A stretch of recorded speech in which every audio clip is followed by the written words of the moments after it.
नाटक बना के रख दिए हो तुम लोग एग्जाम को। जब से सीबीटी 2 के लिए नोटिस आया है रेलवे बोर्ड का, तब से कोई भी लड़का ऐसा नहीं होगा जो सुकून से पढ़ा होगा। सबके दिमाग की बत्ती गायब हो गई है। महीने बाद जब एग्जाम आने वाला है तो अचानक ये नींद से उठते हैं, और नींद से उठने के बाद इनको याद आता है कि नहीं, लड़के बहुत ज़्यादा हैं। 3 साल हो गया वैकेंसी को दिए। दोस्तों, जैसा कि कल रेलवे बोर्ड की तरफ से ग्रुप डी का जो है उसका एक नोटिस आया है। नोटिस पढ़ने के बाद कोई भी एक ऐसा छात्र नहीं होगा जिसे कि थोड़ी सी भी खुशी हुई हो। रेलवे बोर्ड ने एकदम मजाक बना के रख दिया है इस एग्जाम को लेकर। अभी कुछ दिन पहले सीबीटी 1 का रिजल्ट आया है एनटीपीसी का, उसमें इन्होंने इतना गंदा काम किया था। अभी छात्रों को जो दर्द है वो अभी दर्द खत्म नहीं हुआ था, तब तक इन्होंने क्या किया, उस पर नमक छिड़क दिया। यानी कि रेलवे ग्रुप डी की जो वैकेंसी आई थी 19 में, उसमें साफ साफ लिखा था कि केवल एक एग्जाम होगा और आपको नौकरी दे दी जाएगी। लेकिन 1 महीने बाद जब एग्जाम आने वाला है तो अचानक ये नींद से उठते हैं, और नींद से उठने के बाद इनको याद आता है कि नहीं, लड़के बहुत ज़्यादा हैं। 3 साल हो गया वैकेंसी को दिए, 3 साल तक तुम्हें याद नहीं था कि इतने बड़ी संख्या में लड़के हैं। आज तुम्हें याद आया है जब 1 महीना बचा है एग्जाम को। हाँ, एकदम नाटक बना के रख दिए हो तुम लोग एग्जाम को। लड़के जब तैयारी करने घर से बाहर निकलते हैं तो उनसे पूछो वो कैसे रहते हैं। भूल जाते हैं कि उनके कोई दोस्त मित्र हैं, उनके माँ बाप हैं, उनका परिवार है, उनके रिश्तेदार हैं, सब कुछ वो भूल जाते हैं।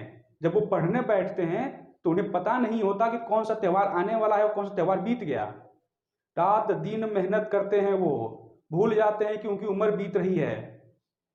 यहां तक कि वो भूल जाते हैं कि उनकी जिंदगी कैसे कट रही है। एक टाइम खाते हैं, 24 घंटे में 12-13 घंटे पढ़ते हैं वो।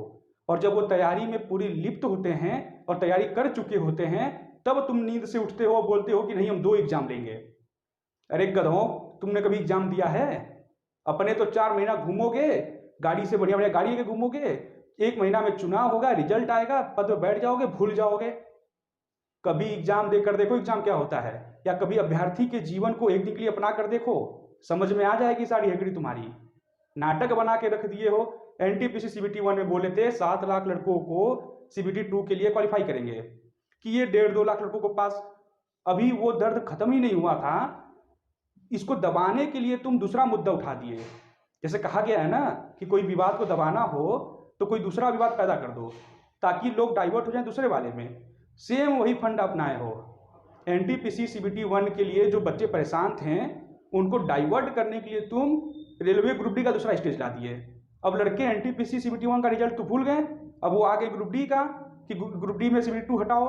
तुम्हें तो फायदा हो रहा है, तुम्हें फायदा है, नुकसान कोई नहीं है। लेकिन नुकसान उन छात्रों को है जो 3 साल से रात दिन एक करके पढ़ रहे थे। अब तुम सीबीटी 1 तुमसे कराया नहीं जाता।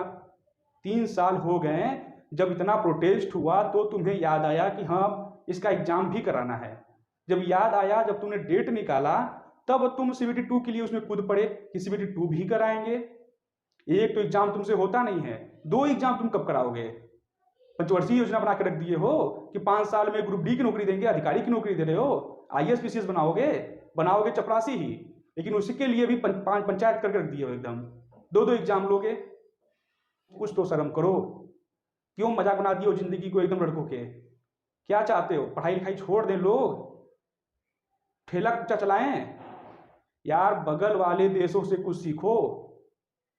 इतना मेहनत करके इंसान पढ़ता है, कैसे पढ़ता है, माँ बाप कैसे पढ़ाते हैं, कहीं जाने में शर्म आती है। किसी की दोस्त की शादी हो या किसी रिश्तेदार की शादी हो, जाने में शर्म आती है कि लोग पूछेंगे कि कितना पढ़ोगे, कब नौकरी मिलेगी। किसी का फोन आता है तो लोग पूछते हैं कि नौकरी कब मिलेगी। अरे तुम्हें क्या पता है नौकरी कब मिलेगी? सरकारी हमारी ऐसी नौकरी नहीं देना चाहती। एकदम नरक हो गया है जिंदगी छात्रों का, बर्बाद हो जाएगा देश अगर यही चलता रहा तो। कोई युवा सरकारी नौकरी के लिए पढ़ेगा ही नहीं, सब वही सोचेंगे कि पढ़ने से क्या फायदा, 5 साल 10 साल पढ़ो, लास्ट में वैकेंसी ही नहीं आएगी। 3 साल तो ऐसे ही कोरोना लेके चला गया। जब वैकेंसी के लिए एग्जाम होना था तो 1 महीना पहले तुम्हें याद आया कि सीबीटी 2 कराओ, इसमें लड़के और परेशान हो। अरे यार, तुम्हें जब 1 लाख सीट पे 1 लाख लड़के चाहिए थे, तुम सीबीटी 1 में ही छाड़ दो। सीबीटी 1 में ही तुम 1 लाख लोगों को भी पास करो, लेकिन एक ही एग्जाम कराओ महाराज। नरक हो गया एकदम अब। सभी छात्रों को मेरी तरफ से सिर्फ एक ही रिक्वेस्ट है कि इस प्रोटेस्ट को दबने मत दो। सरकार जान चुकी है कि कुछ भी होगा, लाठी चार्ज करवाएंगे, नया विवाद खड़ा करेंगे, कुछ भी करेंगे, लड़के शांत हो जाएंगे, लेकिन इस बार हम लोग शांत नहीं होंगे। रेलवे ग्रुप डी से CBT 2 हटाना ही पड़ेगा इन्हें। अगर नहीं हटाएं तो इनका अंजाम 2024 के लोकसभा चुनाव में साफ साफ देखने को मिलेगा। छात्रों की जिंदगी के साथ खिलवाड़ करना मजाक नहीं है। छात्रों में जो एकता है उसका नतीजा इनको देखने को मिलेगा 2024 के लोकसभा चुनाव में। अगर ये नहीं सुधरे तो एक तो वैकेंसी नहीं निकालते हैं, दूसरी वैकेंसी निकालते हैं तो पंचायत 50 ठो करते हैं, न एग्जाम कराएंगे सही टाइम पे, न कुछ कराएंगे। शेड्यूल निकालने का इनके पास समय नहीं है। शेड्यूल ये नहीं निकाले, कैलेंडर नहीं निकाले कि कब CBT 2 कराएंगे, कब CBT 1 का रिजल्ट आएगा, कब फिजिकल कराएंगे, कब मेडिकल कराएंगे, ये नहीं निकाल सकते। CBT 2 कराने के लिए निकाल दी CBT 2 कराएंगे। अरे यार, उसकी जगह तुम ये निकालते कि इतने महीने में CBT 1 कराएंगे रेलवे ग्रुप डी का, इतने तारीख को रिजल्ट आएगी, इतने तारीख को फिजिकल कराएंगे, इतने को मेडिकल कराएंगे, इतने तारीख को ज्वाइन करा देंगे। ये तो नहीं कर सकते तुम। CBT 2 लाख घुसेड़ दिए इसमें। क्या चाहते हो रेलवे बोर्ड? तुम यार जो अधिकारी हैं रेलवे बोर्ड में वो भी पढ़ के ही आए होंगे, लेकिन उनके पास अपनी जो पुरानी जिंदगी उसको वो भूल चुके हैं कि वो भी कभी अभ्यर्थी थे, वो भी कंपटीशन की तैयारी करते थे। जब इंसान कंपटीशन की तैयारी में कदम रखता है तो वो एक नए जीवन में कदम रखता है। वो भूल जाता है कि उसका कोई दोस्त है, उसका कोई रिश्तेदार है, उसके माँ बाप हैं, उसका परिवार है, सब कुछ भूल जाता है। वो उसे कुछ याद रहता है, उसे सिर्फ एक ही चीज याद रहता है कि मुझे उस कोर्स का उसका सिलेबस कंप्लीट करना है, उसका एग्जाम देना है। उसके अलावा उसे कुछ भी याद नहीं रहता। वो किसी शादी में नहीं जाता शर्म के मारे, किसी रिश्तेदार के घर नहीं जाता वो। लेकिन तुम्हें उससे क्या फर्क पड़ने वाला है? तुम तो चाहोगे कि उसको परेशान कर दें एकदम। जब से CBT 2 के लिए नोटिस आया है रेलवे बोर्ड का, तब से कोई भी लड़का ऐसा नहीं होगा जो सुकून से पढ़ा होगा। सबके दिमाग की बत्ती गायब हो गई है कि 3 साल पढ़े, अब CBT 2 के लिए परेशान हो जाओ। अभी CBT 1 हुआ नहीं, CBT 2 के लिए परेशान हो जाओ।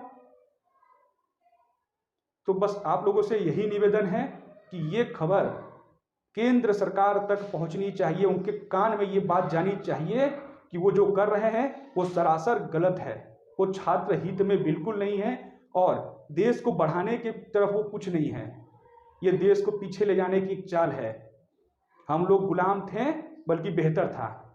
कम से कम गुलामों के ये था ना कि हाँ, हमारे देश के लोग हमें नहीं अंडर में किए हैं, बाहर के विदेशी हमें अंडर में किए हैं, लेकिन अपने देश के ही लोग, अपने ही देश के रहने वाले लोग हमें गुलाम बना के रख दिए हैं। कुछ भी नहीं कर सकते हम लोग। वो जब चाहे कुछ भी करें, जब चाहे एग्जाम कराएं, जब चाहे रिजल्ट दें। बस आप लोगों से एक ही निवेदन है कि इस प्रोटेस्ट को इतने बड़े स्तर पर ले जाएं ताकि बड़े नेताओं को समझ में आ जाए कि छात्रों के अंदर कितनी एकता है। वो कोई भी ऐसा फैसला लेने से पहले एक बार सोचें।